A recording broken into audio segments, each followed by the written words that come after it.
perencanaan sudah kong kali kong, pelaksanaannya kong kali kong. Negara tidak. Sejak perencanaan sudah kong kali kong, adakah hubungan pernyataan Presiden SBY ini dengan sejumlah kasus yang menyeret nama pejabat? Kita simak terlebih dulu tayangan berikut ini.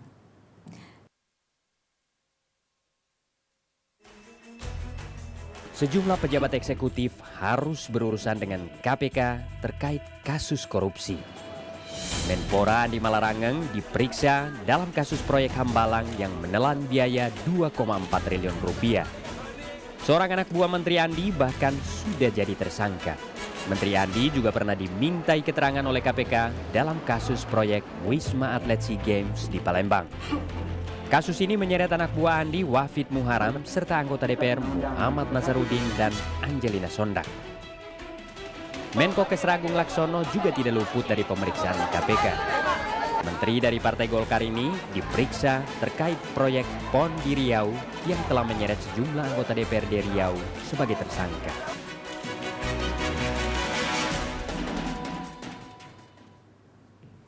Ya, mari kita lihat grafik berikut untuk melengkapi dialog kita tentang kong kali kong eksekutif dan legislatif.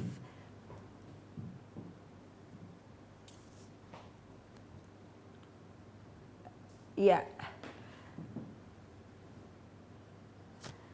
ada beberapa kasus yang kemudian sekarang sedang diperiksa oleh KPK. Korupsi dana PPID, WAUD Nurhayati Inyoman Swisnaya pejabatnya, dan Dadong Irbalerawan, anggota dewannya adalah WAUD Nurhayati. Kemudian ada korupsi Wisma Atlet melibatkan Angelina Sondah dan juga Nazarudin dan Iwayan Koster dari Parlemen, dan juga Wafid Muharam maksud kami dari Kemenpora. Dan ini belum selesai, masih ada dari Kemenpora yang kemudian disidik oleh KPK. Kemudian ada korupsi pengadaan Al-Quran dari fraksi Partai Golkar Zulkarnain Jabar. Kemudian pejabatnya adalah Ahmad Jauhari dari Kemenak. Kasus Hambalang ada Nasarudin masih dari Parlemen, dan kemudian Deddy Kusnidar dari Kemenpora. Ya. Oke, Pak Mahfud, ya. Apakah pernyataan Pak SBY ini memang sengaja dihubungkan atau sengaja disebutkan sekarang terkait dengan makin banyaknya kasus yang melibatkan eksekutif legislatif? Iya, kesan Anda? Iya, saya kira sebenarnya Pak SBY sudah tahu lama soal ini menurut saya. Tidak mungkinlah seorang presiden baru tahu sekarang. Dan kasus ini kan sudah lama sekali. Mungkin beliau pertama mungkin memastikan data yang dimiliki, dan saya yakin karena beliau yang mengatakan itu, saya kira datanya... Buat Pak Mahfud ini masih dalam taraf seruan atau... Enggak, memang sebatas itu yang bisa dilakukan oleh Presiden. Dia tidak bisa lebih dari itu karena yang menindak itu seharusnya aparat penegak hukumnya. Ya, Pak Marzuki. Gitu. Ya, saya sependapat dengan Pak Mahfud. Saya berkali-kali menyampaikan bahwa Presiden itu punya komitmen yang kuat untuk memberantas korupsi. Tetapi masalah kan eksekusi. Eksekusi bukannya Presiden. Nggak mungkin Presiden, hey jaksa tangkap. Nggak mungkin. Nah, bagaimana jaksa menindaklanjuti instruksi Presiden untuk melakukan ya bagaimana korupsi ini semakin lama semakin berkurang ya, dengan tidak melihat latar belakang, dan tegas juga silahkan KPK. Kalau ada kader Demokrat silahkan, kita tidak akan bela. Jadi komitmen Presiden itu sangat jelas kok. Komitmen sudah disampaikan, penindakan yang kita belum clear dari tadi ya, betul. Pak. Jadi kalau diminta Presiden menghunus pedang, berdiri di depan, itu hanya bentuk komitmen sebagai seorang Presiden. Tetapi penindakannya nggak bisa seorang Presiden, itu berbahaya justru. Iya. Mari kita lihat lebih lanjut tentang korupsi ini, bagaimana media berkomentar tentang hal ini. Kita lihat bagaimana cuplikan tulisan media tentang korupsi. Tulisannya Pak Wahyu. Salah satunya adalah Pak Wahyu Muryadi punya ya, karena ini adalah cover story Tempo. Kita lihat apa yang ada di layar. Oke. Para menarik sekali para pencuri kitab Tuhan. Kenapa kitab begitu? Tuhan dicuri. Nah iya, kok udah kebangetan. Dianggap mungkin nggak ada Tuhan lagi mungkin mereka. Iya kan? Kitab Tuhan saja dicuri, nggak takut lagi gitu ya, Mas Wahyu ya? Nggak takut lagi, nggak takut agama, nggak takut apa ya kan? Persoalannya orang korupsi itu memang sudah nggak kenal Tuhan lagi. Mari kita lihat. Itu hanya produk Pak Marzuki kenal ini Pak? Ya, saya kena, cuma begitu dibentuk aneh-aneh begitu agak ngeri juga ya. Jadi seperti setan gitu. Jadi ngeri-ngeri sedap. Iya, Iya. Mas Wahyu, kesetrum tender proyek listrik. Iya, ya biasanya itulah apa namanya kalau ngomong soal per cover story ini, saya itu sampai capek kadang-kadang. Bisa nggak kita bikin cover story di luar soal-soal korupsi? Tapi ternyata jatuhnya lagi-lagi kok ini harus diprioritaskan karena memang sudah gila ini mainnya, itu sudah duit gede gitu loh. Termasuk Menarik Anda membuat cover story dengan judul seperti kesetrum. Iya, kita selalu cari banner yang Energinya memang- itu loh. Kesetrum. Iya, setrum kan? Sementara tadi itu mencuri kitab kitab Tuhan. Luar biasa. Antara judul dan kemudian gambar yang kata Pak Marzuki Ya, tadi harus match memang. Ya. Nah, untuk cari itu tuh perlu wangsit yang lama. Malam-malam nggak tidur. Dan saya usul Pak, Ya, gimana, Wahyu Pak? dan teman-teman pers itu jangan berhenti, jangan bosan menulis ini. Karena kalau Anda berhenti ini akan menguap. Iya, Pak. Jadi Kasusnya ini sekarang berhenti. kita hanya berharap pada pers dan Iya. LSM, institusi-institusi negara. Sekarang sudah sulit diharapkan kalau tidak dikepung oleh pers. Percaya pada Hampir dalam semua kasus yang sekarang terungkap itu kan karena pers juga. Iya kan? Kecuali KPK bisa diharapkan dong. Iya, tapi juga dia umpannya dari pers. Iya, Cuman katanya ada- bergeraknya nunggu dari kami. Nunggu dari pers. Pak Mahfud, cuman Kadang-kadang mereka percaya nunggu pada di depan pers, Pak juga. Mahfud. Percaya pada pers, tetapi mungkin ada juga tuduhan ada pers yang partisan gitu. Oh, pasti ada. Tetapi ada. secara umum menurut saya pers masih hidup. Bahwa ada Oke lah. sebagian kecil yang punya kepentingan. Boleh Mas, kita lanjutkan Iya, coba lagi kita lihat lagi apa yang ditulis di media berikutnya. Kali ini kalau kita tidak salah, ya tentang Pak Emir Muiz. Iya. Emir Muiz terseret kasus Ini kesetrum juga. kesetrum juga. Ini kalau Jadi kalian Mas- badannya sama tadi, harusnya dibesarin lagi. iya. Keserumnya luar biasa. Cuman tidak digambar seperti yang Pak Marzuki bilang tadi, tampak kayak setan. ini tidak ada gambar ini sebenarnya, tetapi ini sebenarnya kasus sudah lama ya Pak Marzuki. Kaget nggak ini? Ya, tiba-tiba saya tidak kaget sih. Kasus di KPK itu demikian banyak ya. Saya kira ribuan kasus. Tinggal KPK Dari kalau awal sebenarnya sudah tahu ya akan tinggal nyampe juga ke situ. makanya Tahun juga, gitu. 2004 kan? Iya, sudah cukup lama Makanya sebenarnya. kata orang tebang pilih. Saya kira bukan tebang pilih ya. KPK itu personilnya terbatas.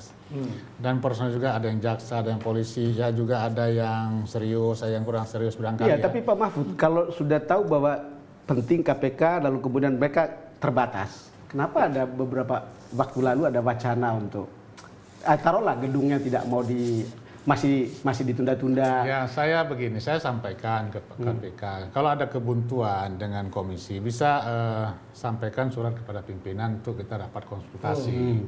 Nah, biasanya pada rapat konsultasi itu ada titik temu, itu selalu. Misalnya ada kebuntuan Komisi 8 dengan Menteri Haji ya, atau Menteri Agama. Nah, lalu mereka melapor pada pimpinan. Nah, saya pimpin rapatnya, kita ketemukan, konsultasikan. Biasanya ada titik temu di sana dan biasanya tidak ada jalan keluar. Banyak persoalan. Boleh appeal ya ke Boleh appeal ke pimpinan. Termasuk ada undang-undang yang macet ya. Akhirnya kita ke presiden. Kita konsultasi presiden masalah OJK, masalah BPJS. Banyak sekali undang-undang yang diselesaikan pada level presiden dan pimpinan DPR. Karena di tingkat kementerian dan pansus itu seringkali deadlock. Nah, kalau begitu deadlock, Kenapa bisa begitu ya? ya kadangkala kan kita nggak tahu ya tarik menariknya di mana.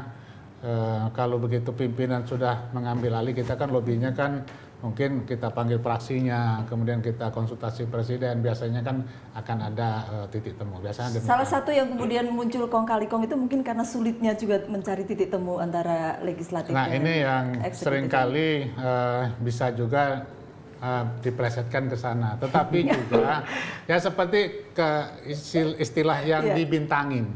Dibintangin itu tidak semuanya karena ada sesuatu yang mau dibergeningkan. Atau tarik napas dulu, bargaining, lalu kemudian leluasa kong kali kong KPK dikecilin saja. Padahal Saya kira publik itu menginginkan Pak Marzuki, KPK itu kalau bisa ada di setiap daerah loh. Saya sepakat, tetapi kalau sudah di setiap daerah terjadi komunikasi yang intens dengan pejabat daerah, sama dengan BPKP zaman dulu. Kong kali kong lagi. BPKP Bisa terjadi. pertama bagus, kemudian terjadi hubungan yang intens, akhirnya ya tidak ada temuan Kalau lagi.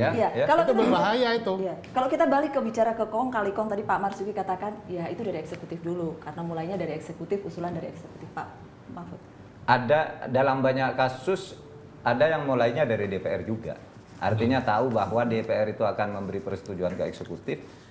Beberapa anggota DPR itu seperti yang muncul dalam fakta hukum, ya, itu datang ke pejabat-pejabat minta agar mengusulkan ini, usulin biar saya yang bawa, gitu. Nanti ada yang inisiatifnya DPR. Memang pada akhirnya harus disetujui bersama eksekutif. Nah, situlah kadang-kala eksekutifnya itu tidak berkutik. Kadang-kala karena tekanan politik, tekanan partai. Apalagi kalau setingkat dirjen atau apa gitu kan diancam aja, Anda bisa dipindah. Diancam-ancam begitu lalu tunduk dia. Ini problem biasanya muncul setelah ada otoritas dari Dewan atau DPR untuk main sampai ke satuan 3 ya. Satuan 3 ya. Satuan 3 yang dimungkinkan mereka terus memonitor, mengontrol proyek, Pak. Ya. Jadi bagus gak sih atau perlu dikoreksi? Ya, sebetulnya kalau niatnya baik sih bagus. Kenapa? Satu contoh aja. Ada satu proyek ya, di satu provinsi, dia bangun stasiun kereta api. Stasiun kereta api. Ini di luar jangkauan DPR. Karena mungkin nggak terlihat sih. Karena satuan 3 kan banyak. Nah, lalu setelah 5 tahun rel kereta apinya aja nggak ada. Tapi dibangun stasiun kereta api. Kan aneh itu. Alasannya untuk menarik investor untuk membuat relnya. Kan aneh kan? Padahal bangun stasiun itu ya paling tidak dia langsung memberikan manfaat, bangun stasiun kereta api. Ini nggak ada. Membicarakan secara detail mungkin ada manfaatnya juga. Ada manfaat asal niatnya, Pak. Dan dari Soal niat Pak Marzuki, problem kita itu no angel among us. Kira-kira begitu. Itu persoalan besar. Enggak, saya cuma ingin menyatakan satu hal, pihak eksekutif jangan merayu dan jangan mau dirayu. Pihak eksekutif Jangan merayu, memaksa dan Pak Don. jangan mau dipaksa. Ini kalau Itu saja. kita lihat datanya Pak, pihak eksekutif jangan mau dirayu. Itu Siapa yang DPR mulai itu duluan kejahatan? itu ada 42 anggota DPR yang terlibat kasus korupsi nih. 431 anggota DPRD provinsi. 998 anggota DPRD kabupaten.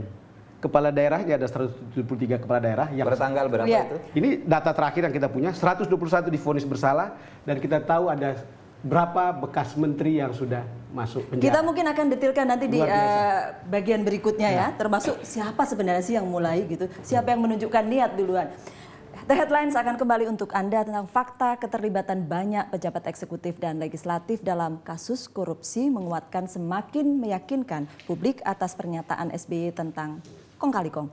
Kita akan gali lagi masalah ini pada segmen berikut. The Headlines kembali untuk Anda.